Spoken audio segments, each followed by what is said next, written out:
नमस्ते। मैं सुमन। आज हिंदी साहित्य के इम्पोर्टेंट क्वेश्चन को पढ़ेंगे। प्रेम पचीसी कहानी संग्रह के रचनाकार कौन है? प्रेमचंद। ज्ञानपीठ पुरस्कार किस क्षेत्र में सर्वश्रेष्ठ कार्य के लिए दिया जाता है? साहित्य के लिए। प्रेम सागर के लेखक कौन है? लल्लू लाल। तुलसीदास जी ने अपनी रचनाओं में किसका वर्णन किया है? राम का। त्यागपत्र उपन्यास किसकी रचना है? जैनेन्द्र कुमार की। ज्ञानपीठ पुरस्कार दिया जाता है भारतीय भाषाओं में साहित्यकारों को रचनात्मक लेखक हेतु। ज्ञानपीठ पुरस्कार पाने वाले हिंदी के प्रथम साहित्यकार सुमित्रा नंदन पंत। चितंबरा के लिए मिला था इनकी। विनय पत्रिका के रचयिता का नाम क्या है? तुलसीदास, जो ब्रज भाषा में था। मानस का हंस के लेखक का नाम क्या है? अमृत लाल नागर। डी, आंसर डी है, इसमें टिक नहीं लगा है, बता रहे हैं। मजदूरी और प्रेम निबंध के रचनाकार हैं सरदार पूर्ण सिंह। कलम के सिपाही क्या है? जीवनी है प्रेमचंद की, जो उनके बेटे ने लिखे थे। दुख ही जीवन की कथा रही, क्या कहूँ आज जो नहीं कही। प्रस्तुत पंक्तियाँ के रचयिता का नाम क्या है? सूर्यकांत त्रिपाठी निराला। अपनी बेटी के मरने के बाद ये पंक्तियाँ उनके बारे में लिखे थे। हिंदी की पहली कहानी लेखिका का नाम? बंग महिला। असली नाम उनका राजेंद्र बाला घोष था। उनकी प्रसिद्ध कहानी दुलाई वाली 1907 को हिंदी की प्रारंभिक कहानियों में गिना जाता है। खड़ी बोली के सर्वप्रथम लोकप्रिय कवि माने जाते हैं अमीर खुसरो।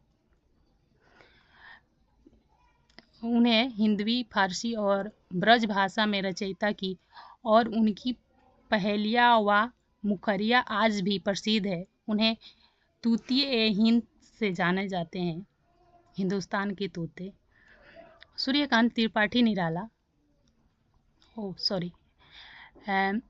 हरीशनाथ रेणु किसके लेखक हैं? मैले आंचल के। उनके प्रमुख उपन्यास परिकथा, जुलूस, दीर्घ तपा। गोदान किसकी कृति है? प्रेमचंद की। कस्तूरी कुंडल बसे आत्मकथा है मैथिली पुष्पा की। चरण दास जोर किसकी नाट्य कृति है? हबीब तन्वी की। भूषण बिनु न विराजय कविता बनिता मित। इस पंक्तियाँ का अर्थ है कि जैसे औरतें गहने के बिना सुंदर नहीं लगती, वैसे ही कविता अलंकारों के बिना सुशोभित नहीं होता। केशव की है ये पंक्तियाँ। जान मार्गी सखा के कवियों को किस नाम से पुकारा जाता है? संत कवि। इनमें कौन कौन से कवि आते हैं ये देख लीजिए।